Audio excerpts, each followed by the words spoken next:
ओम श्री गणेशाय नमः। ओम नमो भगवते वासुदेवाय। हरे कृष्णा कृष्ण कृष्णा हरे हरे, हरे राम राम राम हरे हरे। तव्हां सभिनी हरि भक्तन के नमस्ते। प्यारा भक्तों, ही कथा पाण गुरु कृपा सां हासिल करे रहा आहियूं। श्री गणपति सरस्वती जो दरे ध्यान करियां थो मां भागवत महापुराण जो बयान, जंहिंमें व्यासदेव ऐं सुखदेव जी कयो आहे श्री कृष्ण लीला जो गुणगान। सभई चओ जय भागवतम महापुराण।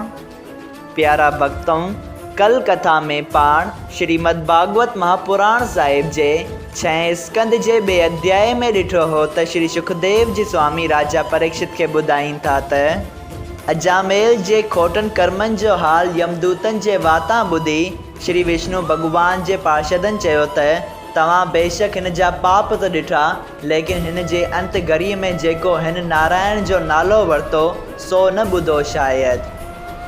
जेकॾहिं को माण्हू ॼाणी वाणी या दगा सां या डप करे या के मज़ाक मश्करी करे परमेश्वर जो नालो वठे थो, तंहिंजा सभु पाप बि मिटिजी वञनि था।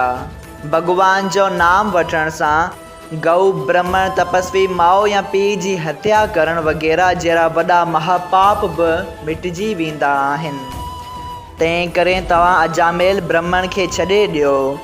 तॾहिं यमदूतन पार्षदन जे चवण ते उन खे 1 वरह वधीक उमिरि ॾिनी, जंहिंमें अजामेल ज्ञान प्राप्त करे हरिद्वार में वञी पंहिंजे सचे मन सां परमेश्वर जो ध्यानु ऐं सुमरन करणु लॻो।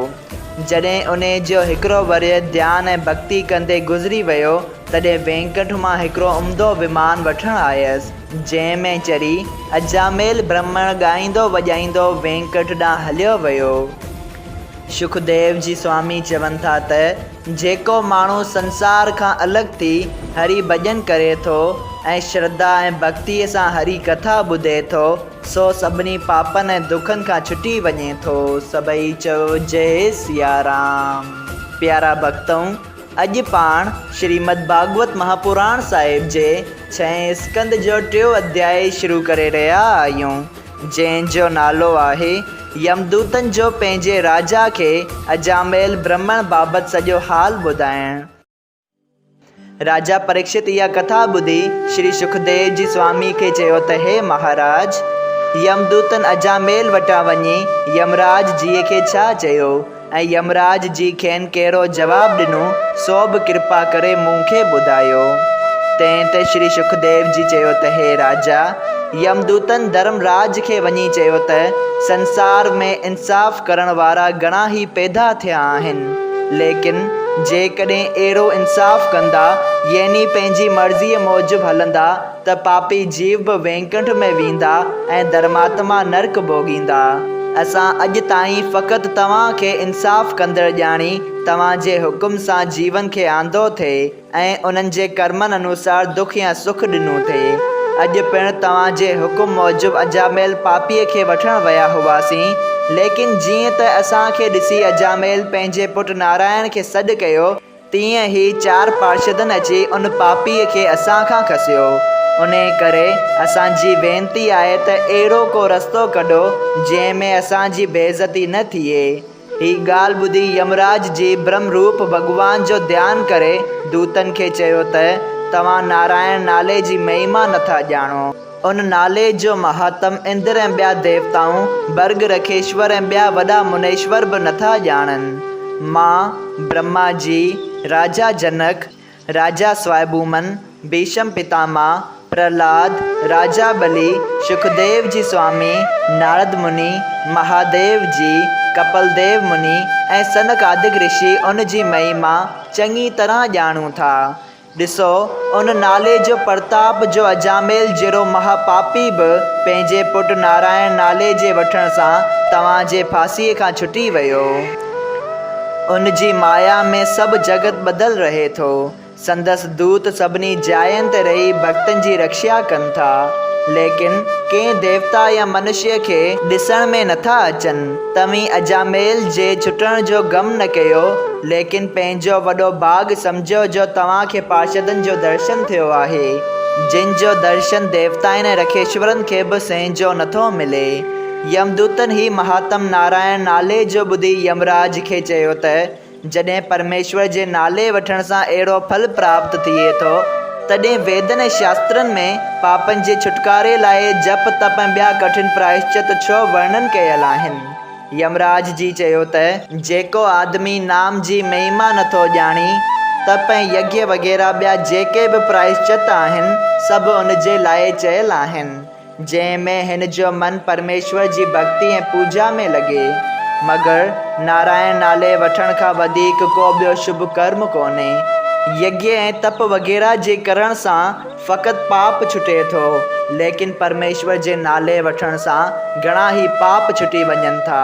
भॻवान कलयुग वासियुनि खे डपु ॾेखारण लाइ यज्ञ तप ऐं ॿिया प्रायश्चित बणाया आहिनि त जीअं संसारी माण्हू उन खां डिॼी पाप न कनि। न त जेकॾहिं आदमी बेडपा थी इहो वीचार कनि त पहिरियां ई दुनिया जे सुखनि वठण वास्ते पाप करियूं, पोइ परमेश्वर जो नालो वठी खणी शुद्ध थींदासीं। इहा ॻाल्हि ॿुधी यमदूतनि चयो त हे महाराज, जे ईअं आहे त तव्हां असांखे छाकाणि मोकिलियो था? तॾहिं यमराज चयो त मां तव्हांखे उन आदमीअ खे वठी अचण लाइ चवंदो आहियां जंहिं पंहिंजी सॼी उमिरि में कॾहिं बि परमेश्वर जो नालो न वरितो हुजे या कॾहिं बि परमेश्वर जी लीला या कथा न ॿुधी हुजे। अहिड़े आदमीअ खे महापापी सम्झणु घुरिजे।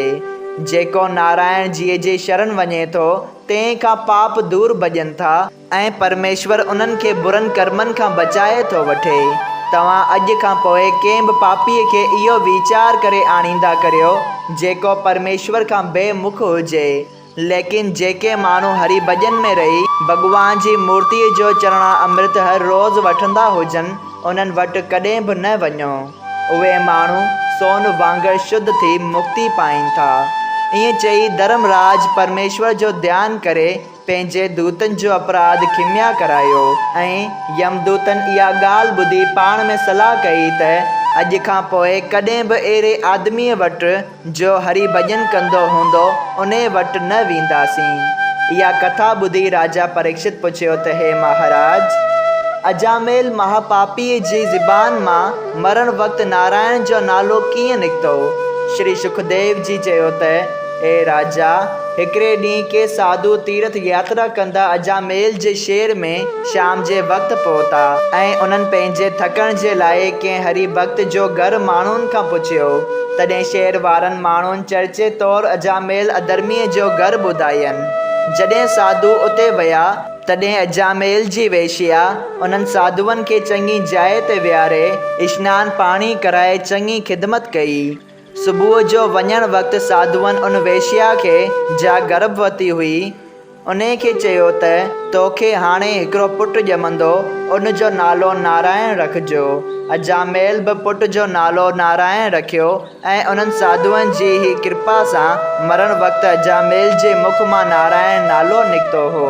संतनि महात्माउनि जी कयल शेवा ऐं टेल कॾहिं बि अजाई नथी वञे।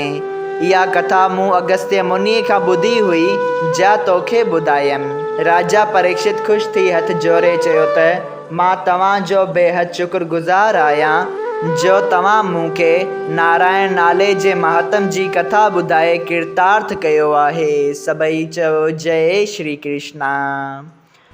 श्रीमद् भागवत महापुराण साहिब जे 6 स्कंद जो 3 अध्याय संपूर्ण थियो।